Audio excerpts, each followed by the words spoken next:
Since I've been living part-time in Paris, I get a kick out of the French connoisseurship, out of their knack for seeing subtle differences that we Americans tend not to notice or consider important. For example, if I go to the grocery store here and ask a salesperson where the butter is located, she might pepper me with all manner of questions while leading me to a refrigerated case. What kind of butter would you like, she might ask. How are you planning to use it? Because if you're spreading it on bread, I would suggest this butter.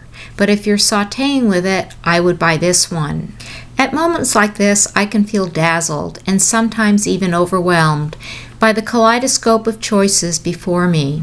For over 19 years, I've lived mostly housebound in Seattle due to a chemical-related illness, and this can make my world terribly small and barren.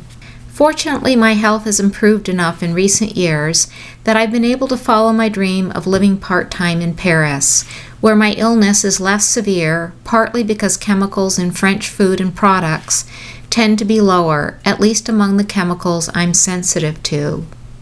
In this video, I'll show you what I mean by the French tendency toward being connoisseurs by taking you to my favorite flea market and introducing you to the button man, who sells vintage buttons. Afterward, I'll show you other kinds of markets that I enjoy here as well.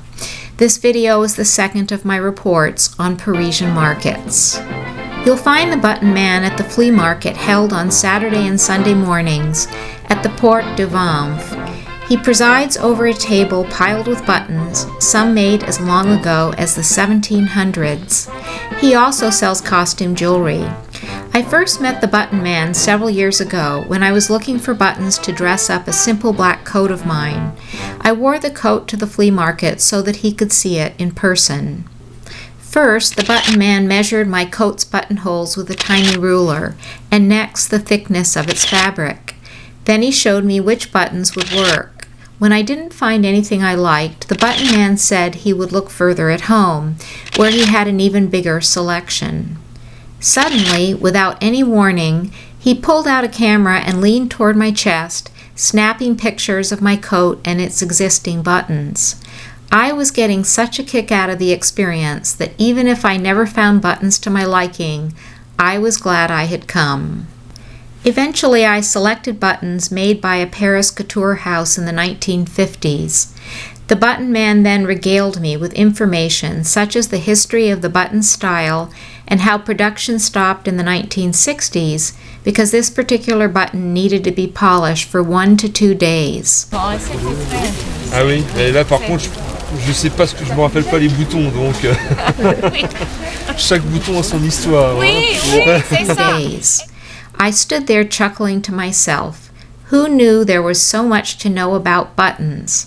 Only in France would they pay attention to these finer points. There are more than 90 other markets in Paris, and I find strolling through them a lovely way to experience the local culture.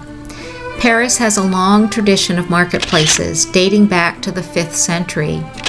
On Sunday mornings, I love to visit the bird market, located at Place Louis Lépine, just around the corner from Notre Dame Cathedral.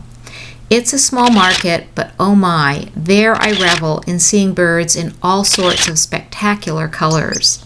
The stalls also have bird cages for sale hanging overhead, as well as bird foods and other paraphernalia. There is even a stamp market here just off the Avenue des Champs-Élysées on Avenue Matignon. I sometimes go there just for the experience of being among stamp lovers and to see the variety of historic stamps for sale.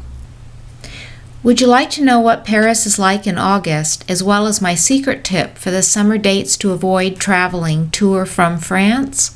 Then watch my video, August Parisian Style.